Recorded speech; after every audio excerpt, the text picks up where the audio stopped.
Abraham a été justifié par les œuvres, il a sujet de se glorifier, mais non devant Dieu. Car que dit l'Écriture?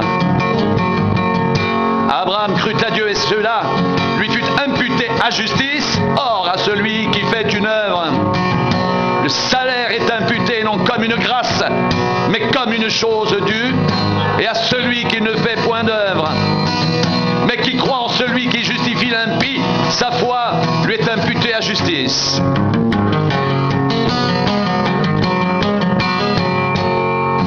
De même, David exprime le bonheur de l'homme à qui Dieu impute la justice sans les œuvres. Heureux ceux dont les iniquités sont pardonnées, dont les péchés sont couverts. Heureux l'homme à qui le Seigneur n'impute pas son péché. Ce bonheur n'est-il que pour les circoncis, ou est-il également pour les incirconcis? Car nous disons que la foi fut imputée à justice à Abraham. Quand donc lui fut-elle imputée? Était-ce après ou avant sa circoncision? Il n'était pas encore circoncis, il était incirconcis et il reçut le signe de la circoncision comme sceau de la justice qu'il avait obtenu par la foi quand il était incirconcis, afin d'être le père de tous les incirconcis qui croient, pour que la justice leur soit aussi imputée, et le père des circoncis qui ne sont pas seulement circoncis, mais encore qui marchent sur les traces de la foi de notre père Abraham quand il était incirconcis.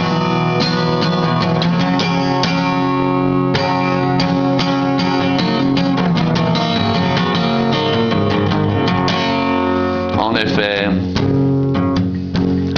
ce n'est pas par la loi que l'héritage du monde a été promis à Abraham ou à sa postérité. C'est par la justice de la foi, car si les héritiers le sont par la loi, la foi est vaine, et la promesse est annulée, car la loi produit la colère, et là où il n'y a point de loi, il n'y a plus de transgression.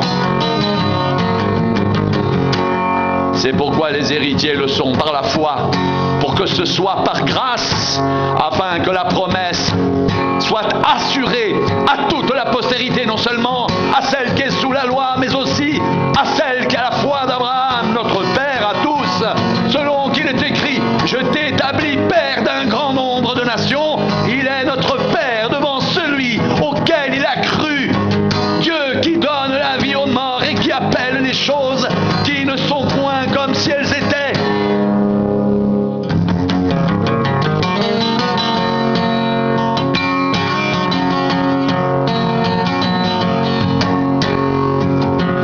Espérant contre toute espérance, il crut et devint ainsi le père d'un grand nombre de nations, selon ce qui lui avait été dit: telle sera ta postérité. Et sans faiblir dans la foi, il ne considéra point que son corps était déjà usé, puisqu'il avait près de 100 ans et que Sarah n'était plus en état d'avoir des enfants.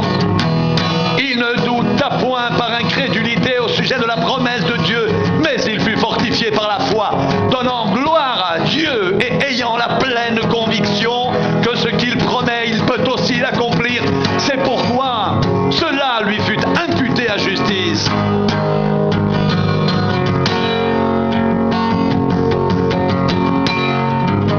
Mais ce n'est pas à cause de lui seul qu'il est écrit que cela lui fut imputé.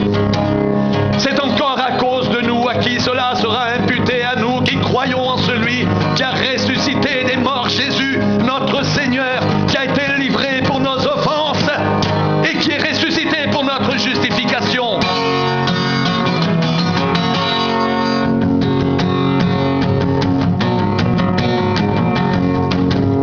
Étant donc justifiés par la foi, nous avons la paix avec Dieu par notre Seigneur Jésus-Christ, à qui nous devons d'avoir eu par la foi accès à cette grâce, dans laquelle nous demeurons fermes Et nous nous glorifions dans l'espérance de la gloire de Dieu bien plus.